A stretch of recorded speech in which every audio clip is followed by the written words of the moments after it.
Hey, what's up, everybody? It's Charles Sabanson, and welcome you guys to another episode of the DREAMERSPRO show. We cover everything from sports, hot topics, classic debates, entertainment, and we give you guys a fresh perspective on things and how we see them. And today we got an excellent show for you guys. Before we get into it, please make sure you like the video and sub to the channel. So this is something that actually flew under the radar for me. It's something I didn't pick up on until this morning when I saw it being discussed. But apparently there was a panel yesterday on ESPN First Take where they were discussing the WNBA, women's athletics. And in the midst of this discussion, Molly Qerim decided to now jump in and kind of make it a war of the war between sexes, which was, essentially asking, why do NBA players make more money than WNBA players, and why isn't there an equal share? Because as you guys know, with the NBA and the league, they have a very, the pie is almost split evenly down the middle. So she was saying she wanted to see what the split was in the NBA and why isn't it the same for the WNBA players. And Stephen A. Smith was the one that was talking, and the minute Molly Qerim tried to go into that whole thing of why aren't things more equal, and basically the discrimination against women versus men and all of this stuff, Stephen A. Smith then began to swiftly, and when I say swiftly, shut her down.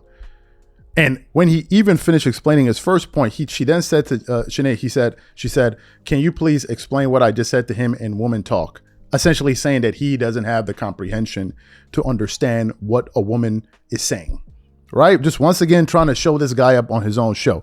So for those of you who didn't hear this exchange, I want to play for you now, and then we're going to come back and continue on the show. Take a listen to what these guys had to say here. Let me throw out these numbers to you, Janae. Caitlin Clark last year made $76,535 in the first year of her contract. Wait, say that again. How much? $76,535. Obviously, she made considerably more off the court. But this is on the court. Her WNBA obligation. Yeah, I'm listening. WNBA Players Association chose to opt out of their current collective bargaining agreement at the end of the 2025 season. Lottery picks in 2025 will make $78,831 in their first season, $348,198 over the course of their 4-year deal. But once the new CBA is scheduled to kick in 2026, there's exponentially more dollars projected to be available to her. So she could, as Shannon pointed out, be looking to go back to college with an NIL deal that's going to get her more money, wait to go into the WNBA draft, and position herself to sign for exponentially more than she would be able to if she entered this WNBA draft. I appreciate those numbers. They're illuminating. What I want to know is the percentage based on the league's revenue. That's what we need to get. I'd like to know the comparison between the NBA, what they're bringing in, and the players. Let me tell you why that the comparison percentage versus the WNBA, the league's taking in. Let me tell y'all why. Hold on, Jen. I'm going to come to you. Let me tell y'all why y'all need to stop that. We're going to be honest on this show. Why? The fact of the matter is, stop comparing yourself to the NBA, because the NBA makes exponentially more. So because it was a combination of two things. Number one is the money that they make.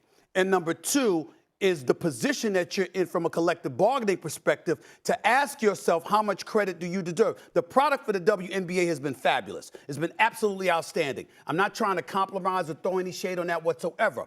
But for years, what the WNBA has proclaimed is that there's a lot of things that we were doing that was losing us money. And so now that we're making a little bit of money, all of a sudden, we're not going to be in a position as of yet to give you that. That's not an argument I'm buying. They need to go and get it. But until you do, there's going to be more Olivia Miles. I mean this with all due respect, Stephen A. Chiney, I need you to woman-splain to him, please, what I was trying to say right there.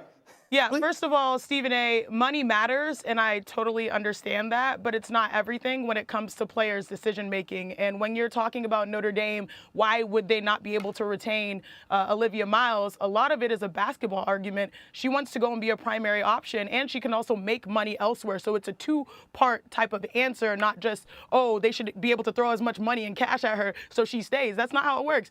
You see other people leave the transfer portal, enter the transfer portal because they want to have the opportunity to be the alpha, to be the top dog, especially. And then also when it comes to the W, I think some of these arguments are a little played out with like, oh, well, the W's not making money, or these players aren't making enough. Here's Caitlin Clark's salary when it comes to X, Y, or Z. To me, what we should be focusing on is what you listed at the end. The CBA, because there's going to be an opportunity. It's not just Olivia Miles that's making this decision because she's going to make more. If you look at most of the players in the current WNBA, their contracts, they're mostly on one-year deals because they all want to tap into the CBA money. So I think it's two-part. All right, hold on. Number one, it is two-part. I was getting on you for only mentioning the one part. I wasn't saying that you were wrong for mentioning the one part. I was saying there was another part to it, so since you didn't mention it, I added it. That's number one. Number two, I'm not against the WNBA players. I think they should get paid. I want them to get paid. But you know good and damn well, when that collective bargaining negotiation comes up, that tired old argument that you just alluded to is exactly what they're going to bring to the negotiating table. No, it's not. It's not. It's not. When you're negotiating?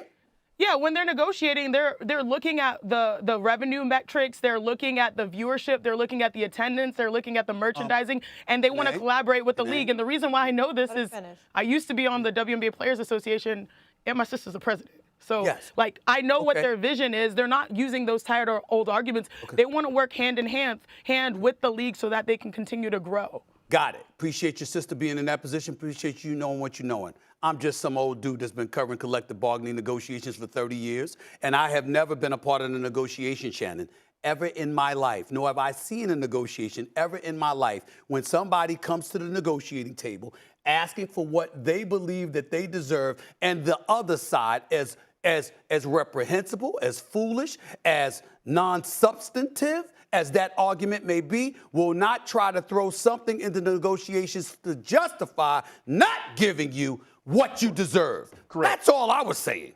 That's all I was saying. Yeah, they're going to I've never been a part of a negotiation that was different, ever. But I have, and they're going to push back. Yeah, I mean, I was on the executive committee. I was vice president of the WNBA while I was in the league. No, I'm saying, really, you've been a part of the negotiation where somebody just said to you, you're absolutely right, we think you deserve what you're asking for? No. It's a give and take. We all know that's that. What I'm saying. But So you heard what was said there. First of all, I got to say this. As somebody that was watching that, it was really cringy listening to Molly. It just was cringy. I'm like, why are you saying this in the way that you're saying it? It just was cringy to me. Maybe I'm the only one. Maybe some people loved it. To me, it was just really cringy, number one. Number two, this isn't the first time this subject has been broached. I remember the time when I think it was Lisa Leslie who brought it up, I think on The Shop, and Draymond Green shut her down immediately. Essentially, what Draymond was saying is like the NBA subsidizes the WNBA. We already do enough, right? So why are you looking at our situation here, number one? Number two, NBA players generate a lot of money for their league. So they have a lot more bargaining power. You can't compare WNBA revenue to NBA revenue. The NBA just signed a $77 billion 10-year deal, 11-year deal. You can't compare the two. So to say, why aren't we getting similar cuts? You can't compare because what they generate is way greater, number one. Number two, why are you even looking at them when you know that the NBA subsidizes the WNBA? And then trying to play this thing of, oh, you know, it's unfair to us. What are you even talking about? Look at Caitlin Clark and how much of a sensation she was. Do you think Caitlin Clark was as big as she was only because women were watching her? Don't you know that there were a lot of men that were interested in Caitlin Clark, that she brought a lot of attention to the WNBA and the Indiana Fever? Like, what are we talking here? Men showed a lot of support. As a matter of fact, if the men didn't show as much support as they did by tuning in and watching, we don't know if Caitlin Clark is as big as she is. Like, what are we talking about here? So for her to try to assert that, I just thought that I thought that was unfair, right? I thought it was unfair. And then he brought up also some very good points in terms of negotiating, right? Nobody's going to come and bring your thing and say, okay, I'll accept everything that you do. No, they're going to have there's going to be pushback. There's bargaining. In every negotiation, there's always going to be bargaining, back and forth. So for her to bring up that point, I don't know what she was trying to say. And then the part about, can you explain it to him? Like, I didn't like that.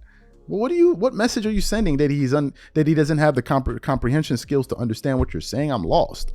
Or are you saying that women speak a totally different language from men when both of y'all are speaking English? What if he turned around and say, Shannon, can you explain to her? She doesn't clearly understand, isn't capable of understanding what, can you explain to her in man speak? It would have been a whole big thing on ESPN. It would have been a huge thing, and that shows you a double standard that exists. Had Stephen A. Smith been the one to turn around and say, man, Shannon, can you explain to her in men speak? Because clearly she's not understanding. What do you think the blowback would have been there? Oh, Stephen A. Smith is sexist. You would have even had men running up there telling, man, Stephen A. Smith, that was irresponsible of you, and this and that. My thing is, there's no place for it. It's unnecessary. Those comments are not necessary. They're not really part of the conversation. It's just you trying to take a dig at the guy unnecessarily. Nothing warranted that. This is just my view on it. Maybe some people will agree with what Molly did. I just thought that I didn't understand why she needed to inject that item into the conversation. But these are just my thoughts. Whatever you guys think, please leave your thoughts and comments in the comment section. We catch you on the next show. Peace.